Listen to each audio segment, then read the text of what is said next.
very best. Brigada Balita Nationwide. Mga kabrigada, sa kaugnay na balita, ilang mga Batanggenyo din ang nagtipon-tipon naman sa Tanawan City para sa prayer rally bilang suporta pa rin kay dating Pangulong Duterte. Brigada Christine Lizardo, ibrigada mo! Brigada Live Report.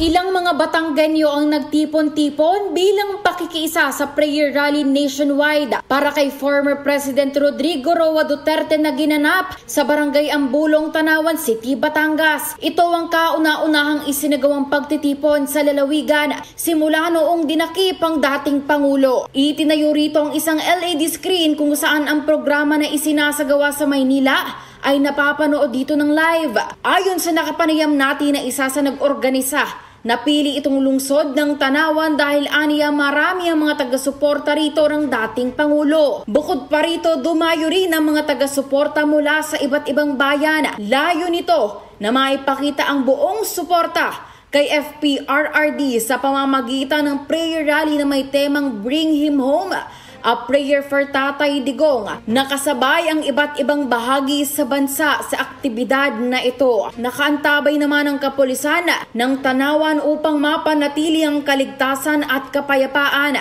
sa nasabing aktibidad. Yan muna mula dito sa Tanawan City in the heart of changing lives.